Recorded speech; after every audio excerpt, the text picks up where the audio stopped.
Hello again, friends. I haven't received any comment saying that anyone wanted to hear me read all of the Snow Queen, so I'm not going to worry about it right now. I'm open to the idea if anyone really needs to hear all of Mr. Anderson's beautiful prose. In other news, my Patreon is now open. I will put a link in the description. I have it at $3 a month, as that is their suggestion for a minimum step. And I will offer bloopers and videos of Tiger and Rosie.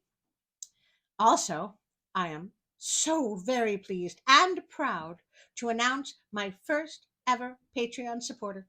I cannot thank you enough, Robinson. I will happily add you as a permanent end credit thank you for ever and ever and ever and ever. I am truly humbled and honored because, well, between you and me, Robinson, I had my doubts.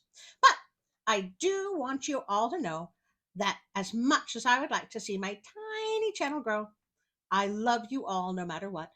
I believe you are special and that you all deserve to hear all the fairy tales you want. At any rate, I am now recovered from Hans Christian Andersen and ready to get back to my normal hack writers. The Grimm Brothers. But before I do that, I have been, once again, given a request. This story comes from Italy and is an old folk tale. Old folk tale means nobody knows who made it up in the first place. It's nice because it means nobody owns it. So today I bring you Cattarinetta. Once upon a time. Oh, I love Once Upon a Time. There was a mother who had a little daughter named Cattarinetta. One day she wanted to bake a cake, and so she sent the girl to borrow a pan from her aunt, who was a wicked a wicked witch. What a mean thing to say about your own sister. Goodness. The aunt gave the pan to the girl, saying, "Don't forget to bring me a piece of cake." That seems fair. The cake was baked, and as soon as it was done, the mother cut off a piece and put it in the pan, which the girl was to take back to the aunt. The delicious piece of cake tempted the girl, and as she walked along, she pinched off one bite after the other and ate it, until finally there was nothing left in the pan. Oh, that's not good. She was terrified, but she thought of a trick that would help her. She picked up a cow pie.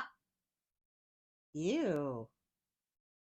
She picked up a cow pie from the path and laid it on the pan so that it looked like a piece of cake with a brown crust. Gross. "Did you bring the pan and the piece of cake?" asked the aunt as Cattarinetta arrived. "Yes," said the girl, and then set the pan down and ran. That seems about right. Cattarinetta arrived back home, and when night fell, she went to bed. Then suddenly she heard her aunt's voice calling, "Cattarinetta, I am coming. I am already at your front door." The girl slid further down into her bed, but the voice called out in short intervals again and again, "Cattarinetta, I am coming. I am already on the stairway. Cattarinetta, I am coming. I am already just outside your door. Cattarinetta, I am coming. I am already beside your bed." And slurp! She swallowed up the girl. Oh, I, oh, well, I guess we've all learned a lesson here. I have no idea what the lesson is, but as long as you learned it, that's what's important. I should probably read another story after that one. It left a bad taste in my mouth. Sorry, couldn't help it. So now I bring you The Giant and the Tailor because we still have a lot of time, and why not? A tailor who was a great braggart, but who seldom lived up to his boasts. Oh, I get it. Like a liar. Decided to do a little wandering and look around the forest. As soon as he could, he left his workshop and wandered one day across a bridge and way hither and thither, farther and farther.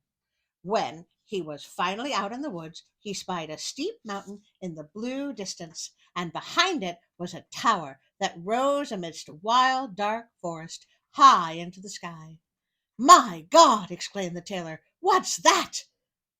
Um, it's a tower. We just read that part.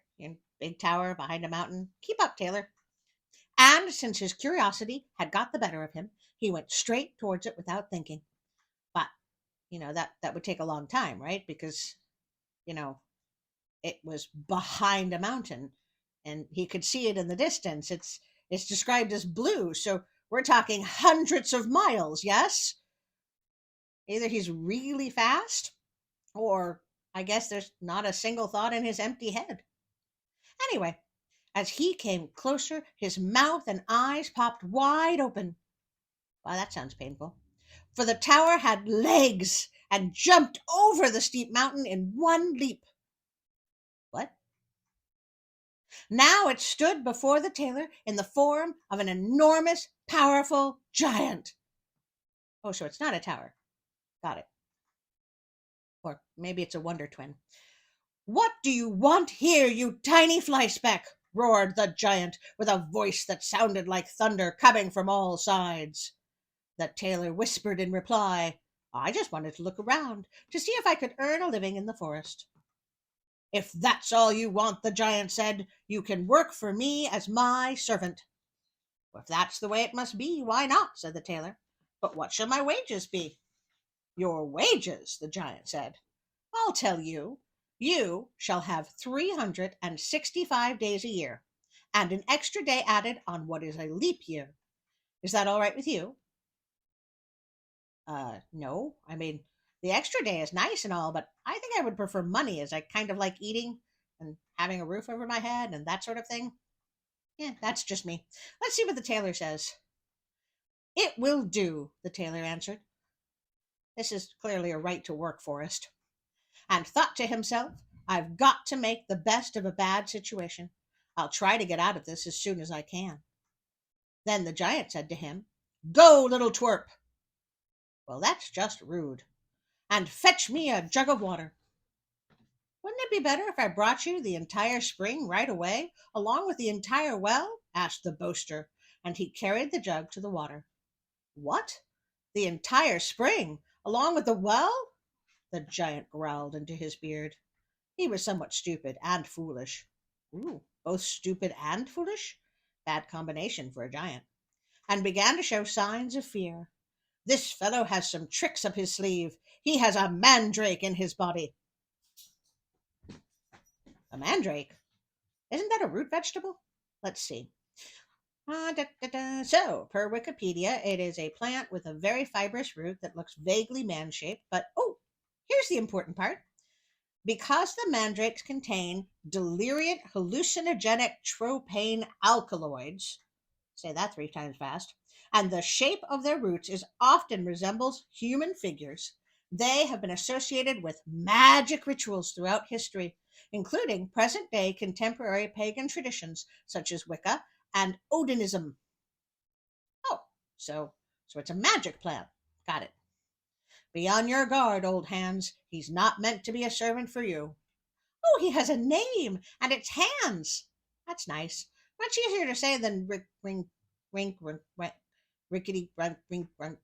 Ricky. When the tailor had brought him the water, the giant ordered him to go into the forest and chop some logs and bring them home. "Wouldn't it be better to chop down the entire forest with one stroke?" "No, Paul Bunyan, it would not. That's called deforestation, and it's a bad thing." I don't think I like this tailor much. "The entire forest, with young and old, and with all that is gnarled and smooth?" the little tailor asked, and went to chop the wood. "What? The entire forest, with young and old, with all that it has, gnarled and smooth, and the entire spring along with the well?" The gullible giant growled into his beard and became even more afraid. "This fellow has tricks up his sleeve. He has a mandrake in his body. Be on your guard, old Hans. He's not meant to be a servant to you." Ever feel like you're just sort of reusing the same animation to save money? Anyway, when the tailor had brought back the wood, the giant ordered him to shoot 2 or 3 wild boars for supper. Wouldn't it be better to shoot 1,000 with one shot instead and bring them all here?" asked the feisty tailor. "What?" exclaimed the cowardly giant, and he became horror stricken. "That's enough for today. Go to sleep." I feel like the tailor should say, "Wouldn't it be better to just die?" Anyway, the giant was terribly afraid.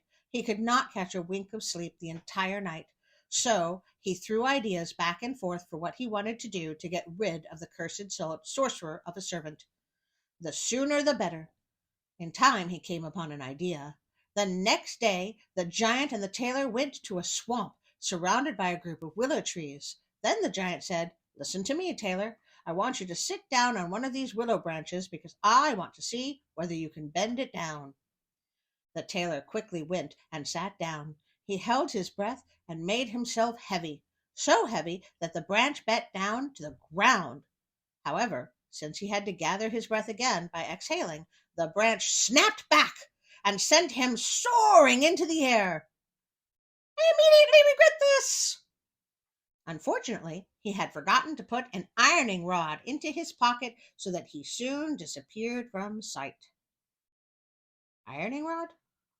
Why on earth would he have an ironing rod in his pocket? What an odd thing to say. Well, at any rate, the giant rejoiced. If the tailor had not descended to the ground by now, he is probably still floating around in the air. I need to thank whoever invented the end, because that is the end of this story, and it's weird. I guess don't be a liar unless you want to be launched into space by a giant. Words to live by.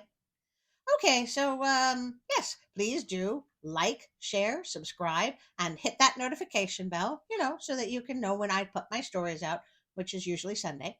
And please, please, please, please leave comments. I love to read the comments.